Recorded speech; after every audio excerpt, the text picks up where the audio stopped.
Chers internautes et téléspectateurs de Léon Djoléo, nous sommes à Ville de Butembo, à l'est de la RDC. Léon Djoléo Nord qui vous reçoit pour vous le politologue Kaindo Mouessi Augustin, enseignant à l'université. Quel est son point de vue après le coup d'État à Guinée-Conakry, où Alpha Condé a été écrasé par le colonel Mamadi Doumbouya depuis dimanche 5 septembre 2021. Chers internautes de Léon Djoléo, suivez le point de vue du politologue Kaindo Mouessi Augustin après le coup d'État à Guinée-Conakry. Quelles leçons les présidents africains peuvent retenir de ce coup d'État? À la présentation, mon nom est Manzekele. Aimez nos vidéos. Abonnez-vous massivement sur Léon Djoléo. Le pays ne tombe dans le gouffre. Nous, Comité national pour le rassemblement et le développement, avons pris nos responsabilités comme tout soldat républicain. Nous voulons placer la transition qui s'ouvre sous le signe de l'espérance et d'une Guinée nouvelle, réconciliée avec elle-même, avec tous les fils du pays. Une concertation globale sera ouverte pour décrire les grandes lignes de la transition. Ensuite, un gouvernement d'union nationale sera mis en place pour conduire la transition. C'est que pour comprendre d'abord pourquoi il y a eu coup d'État, il faut se référer, n'est-ce pas, à la politologie africaine qui consiste effectivement à s'interroger sur la trajectoire que les pays africains ont suivi au lendemain des indépendances. En fait, lorsqu'on regarde de façon générale l'État postcolonial en Afrique, on se rend compte que c'est un État où justement ceux qui ont pris le pouvoir ont cherché à les calquer sur le modèle, n'est-ce pas, de la gouvernance coloniale qui était caractérisée par l'autoritarisme. Et selon qu'un pays a accédé à l'indépendance par convention, c'est-à-dire de manière négociée, ou encore par, n'est-ce pas, à la suite de la conquête, cela influence considérablement ce qu'on est en train de vivre actuellement en Afrique. Et pour ce qui concerne justement la Guinée-Conakry, c'est que certains variants de la politique africaine, on a pu les remarquer, n'est-ce pas, à Guinée-Conakry. Et ces variants sur lesquels, c'est que quand un dirigeant africain accède au pouvoir, quand beaucoup d'Africains accèdent au pouvoir, ils ont tendance à vouloir s'éterniser au pouvoir, à violation, n'est-ce pas, des règles du jeu, de la Constitution. Donc, et ça fait qu'il y a en fait une crise de légitimité à trois niveaux.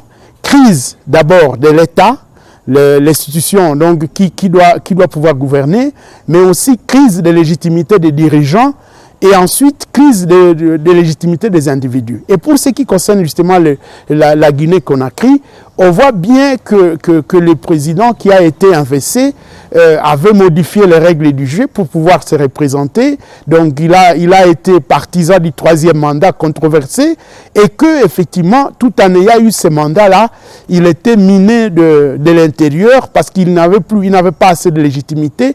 Et ensuite, certainement, la gouvernance qu'il a mise sur pied, c'était une gouvernance aussi chaotique qui ne lui a pas permis, n'est-ce pas, de pouvoir solutionner les problèmes socio-économiques de ce pays parce qu'il venait déjà de mettre à prison un certain nombre de ses concurrents, de prisonniers politiques. Et je crois que ce sont tous ces facteurs au niveau interne qui peuvent justifier en fait qu'il y ait eu coup d'État. Mais on ne peut pas oublier en fait le contexte régional dans lequel justement est immergé ce pays-là, la Guinée-Conakry. On sait, tout le monde sait qu'il n'y a pas quelques mois, n'est-ce pas, un coup d'État au Mali. Et justement, c'est tout ça, donc par un modèle de copier-coller, le fait que ce qui se passe à l'extérieur influence considérablement la politique interne, ça peut faire en sorte que justement, lorsque des militaires qui sont dans les forces armées prennent goût pour pouvoir faire un coup d'État. Mais on ne peut pas oublier aussi un élément important, c'est que dans l'État postcolonial, on voit régulièrement les armées africaines, les armées de beaucoup de pays africains ne sont pas républicaines. ça fait qu'effectivement ces pays, donc ces militaires qui sont censés être, n'est-ce pas, politiques, ces armées qui sont censées être, n'est-ce pas, républicaines, ne le sont pas du tout et ont toujours tendance à influencer, à intervenir dans le jeu politique. Donc là aussi, il y a, comme je dirais, un invariant qui consiste à voir l'armée régulièrement intervenir dans le jeu politique pour tenter d'imposer, n'est-ce pas, l'ordre. Et le plus souvent, lorsque cela arrive, malheureusement, les militaires commencent par séduire l'opinion nationale en essayant de procéder à quelques libérations d'aciers prisonniers politiques, en essayant d'annoncer, n'est-ce pas, des gouvernements qui seraient en fait des transitions, qui connaîtraient la participation des civils, mais le plus souvent, on a l'impression aussi que ces militaires, une fois au pouvoir, n'arrivent pas considérablement à changer les choses, à améliorer la qualité de la gouvernance. Et donc, ce qui s'est passé à Guinée, c'est un peu toute cette situation-là.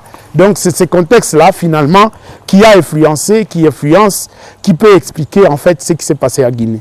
Oui, professeur, chaque jour en Afrique. Oui, cela signifie, en fait, que, comme je l'ai dit, que l'armée n'est pas, les armées ne sont pas républicaines. Cela signifie aussi que les armées, que les militaires ont, n'est-ce pas, des appétits politiques. Cela signifie aussi que la démocratie, justement, ne s'est pas encore suffisamment implémentée. Parce que la démocratie, si elle était implémentée, si elle était consolidée, ça n'aurait pas pu permettre, n'est-ce pas, à l'armée d'intervenir dans les jeux politiques, mais en même temps, ça n'aurait pas pu permettre aux anciens présidents de pouvoir aller au-delà de leur mandat. Donc, il y a un déficit vraiment de la culture démocratique, même si on ne peut pas dire qu'on pourrait faire la démocratie comme du papier collé, comme cela se ferait en Occident. Mais les fondamentaux de la démocratie, en termes de respect du mandat constitutionnel, en termes de respect des libertés, parce que nous sommes ici dans un contexte où justement les libertés d'expression étaient déjà, n'est-ce pas, limitées, où les droits politiques de l'opposition étaient déjà suffisamment réprimés. Et donc, c'est tout ça. Et aussi, nous sommes dans un contexte où quand les dirigeants arrivent au pouvoir, ils instaurent un mode de gouvernance néo-patrimoniale où ils considèrent en fait les richesses de l'État comme étant leurs biens privés et les biens de leur famille. Et c'est tout ça. Donc, ce sont toutes ces leçons qu'on peut tirer, n'est-ce pas, de ce qui se passe en Guinée. Et on peut dire, sans être afro-pessimiste, que si la gouvernance, la qualité de la gouvernance continue à se porter mal en Afrique, dans beaucoup de pays africains, si la démocratie n'est pas suffisamment implantée, on assistera encore une fois à des coups d'État dans d'autres pays, parce que certainement que les militaires d'autres pays vont certainement s'inspirer de ces modèles. Et comme il est de coutume, au lendemain du coup d'État, c'est l'Union africaine, ce sont les communautés sous-régionales qui interviennent pour rappeler, n'est-ce pas, la junte à pouvoir rétablir l'ordre constitutionnel, mais le plus souvent, ces appels tombent dans les oreilles de sourds parce que les militaires qui sont au pouvoir n'acceptent jamais de lâcher les morceaux. Et donc, ces genres de pays partent généralement pour de longues périodes de stabilité politique. La politique étrangère des États, en matière de coopération, s'est fondée sur des intérêts.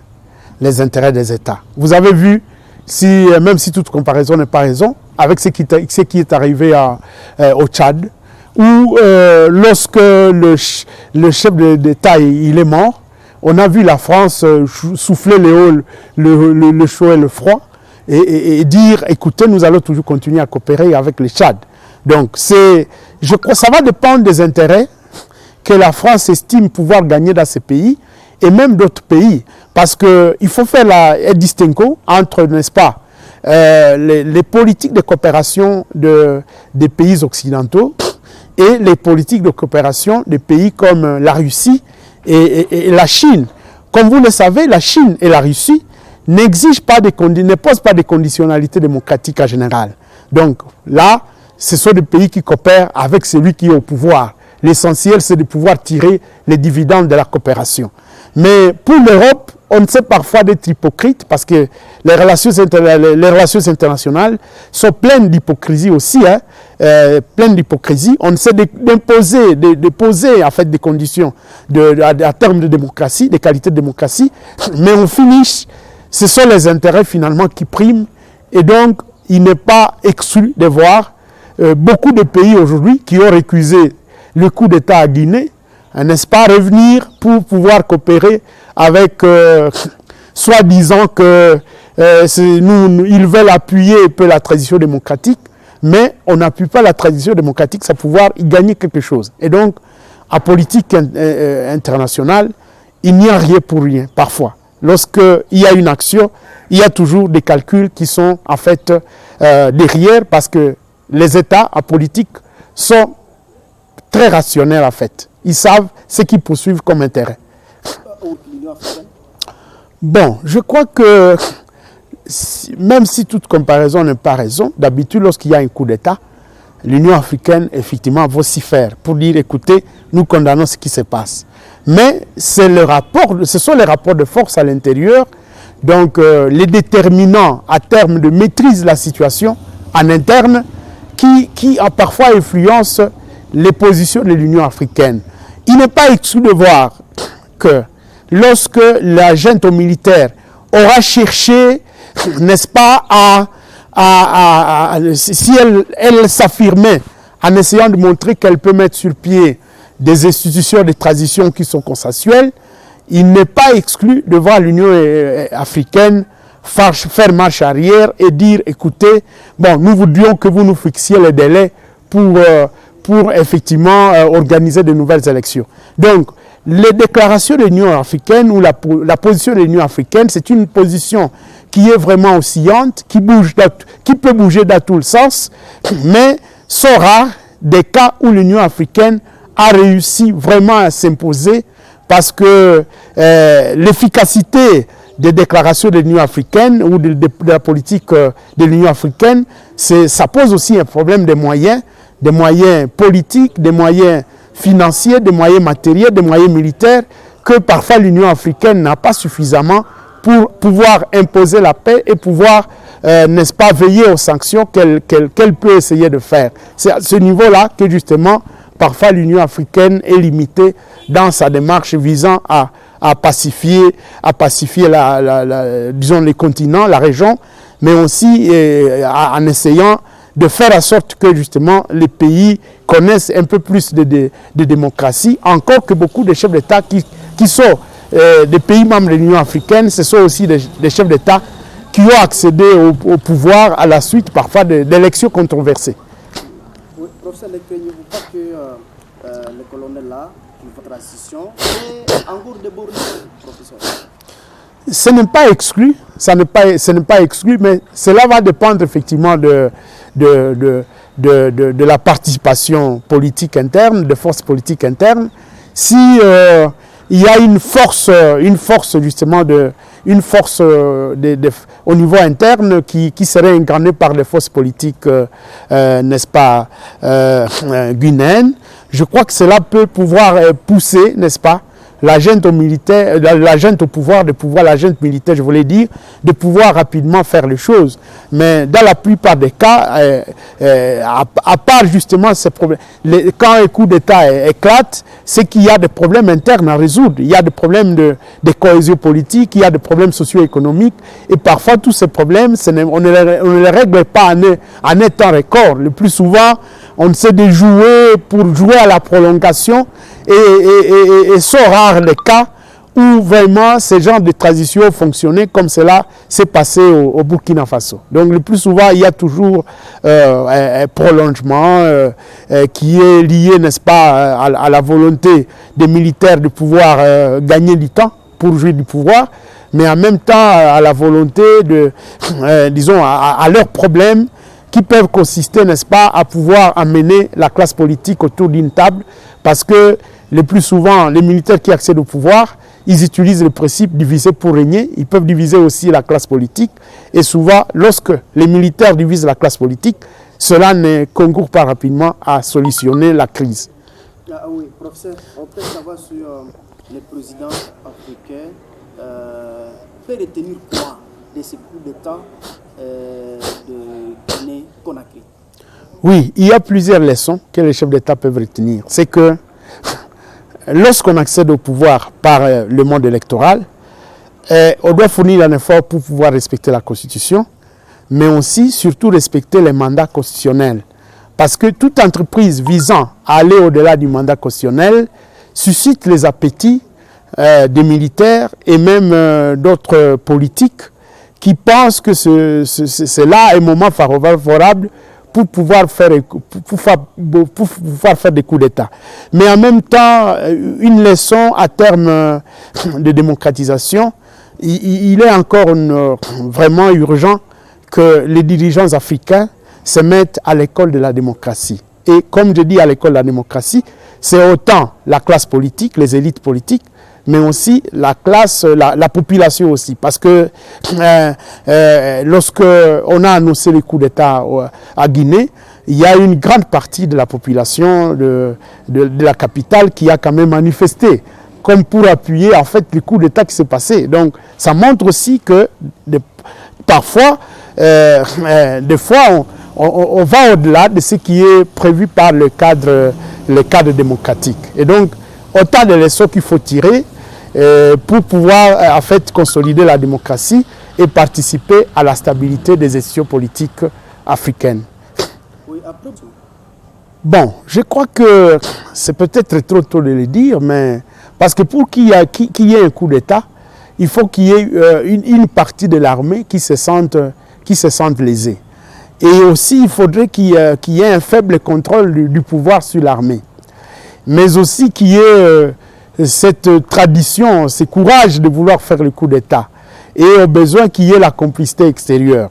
Je ne sais pas pour l'instant comment l'armée elle est traitée. Je ne sais pas s'il y a des remous au sein de l'armée qui pourraient faciliter ça. Mais le moins que l'on puisse dire, même si on n'est pas prophète, c'est qu'il faut que le pouvoir essaye d'améliorer les conditions des militaires. Parce que quand les militaires sont affamés, comme on dit, un ventre affamé n'a point d'oreille, tout peut arriver. Mais en même temps, il faut aussi absolument contrôler l'appareil de sécurité pour qu'on s'assure effectivement que pareille situation ne peut pas arriver. Donc, lorsqu'il y a un malaise sur le plan politique, cela permet parfois aussi, sert de terreau à des opérateurs militaires ou n'est-ce pas politiques, et à pouvoir opérer, à pouvoir tenter un coup d'État. Oui, professeur, avez-vous un message en particulier? Non, je crois que je n'ai plus de message, j'ai tout dit. Donc, ce qui se passe en Guinée doit pouvoir servir de leçon à beaucoup de pays, et y compris notre pays. Parce que l'histoire récente de notre pays, entre 2015 et 2018, c'était aussi une situation qui était presque semblable à celle de, je dirais, de la Guinée, hein, où finalement il y a eu beaucoup de personnes qui ont été tuées, qui réclamaient les élections, où finalement le président de l'époque, Joseph Kabila, ne se prononçait pas en faveur, n'était pas clair quant à son départ. Et aujourd'hui, on a l'impression que la classe politique tergiverse quant à ce qui concerne la mise à place de la CENI. Tout cela peut arriver, n'est-ce pas, à une prolongation, hein, à aiglissement, comme on l'appelle dans le langage congolais. Et ce sont ces genres de situations, justement, auxquelles, si on ajoute d'autres facteurs de mécontentement des militaires et des classes, de la classe politique, mais aussi de la population, ce sont ces situations-là qui, parfois, peuvent pousser, n'est-ce pas, un groupe de militaires à pouvoir opérer un coup d'État, comme ce qu'on a connu en 1965, 64-65, lorsque Mobutu a justement pris le courage de pouvoir interrompre le fonctionnement normal des institutions politiques, apprenant, n'est-ce pas, le pouvoir, en opérant un coup d'État, lequel n'a pas été vraiment, dont la gouvernance n'a pas été bénéfique pour l'histoire de la RDC. Et donc, il y a d'importantes leçons qu'on doit tirer de ce qui se passe en Guinée. Chers téléspectateurs de Léon Joléo, vous venez de suivre le politologue Kaindo Mouessi Augustin au sujet des coups d'État à Guinée-Conakry. Merci de nous avoir suivis, aimés et partagé nos vidéos. À la présentation, moi Mpenze Manzekele. Au revoir. Tout nouveau groupement des forces spéciales. À sa tête, Mamadi Doumbouya fait forte impression. À ce moment-là, l'ancien légionnaire de l'armée française vient de regagner la Guinée pour devenir le patron de cette unité, aussi entraînée que bien équipée. C'est à ce titre qu'il avait représenté son pays au Flintlock 2019 au Burkina Faso. Cet exercice militaire grandeur nature, organisé en Afrique par les Américains, avait rassemblé plusieurs hauts gradés des forces spéciales du continent, dont un certain Assimi Goïta, ce colonel à l'origine du dernier coup d'État au Mali. Mamadi Doumbouya, à l'époque, revient sur la collaboration de l'armée guinéenne avec les Maliens. La Guinée est engagée à côté de ses frères maliens, vous le savez, à Kidal, donc dans le cadre de la lutte contre le terrorisme. Et pour nous, c'est une affaire qui nous concerne. Formé à l'école d'application de l'infanterie au Sénégal ou encore à l'école de guerre de Paris, le lieutenant-colonel Doumbouya est un Malinké originaire de la région de Kankan, deuxième ville du pays. D'après plusieurs sources sur place, les autorités guinéennes étaient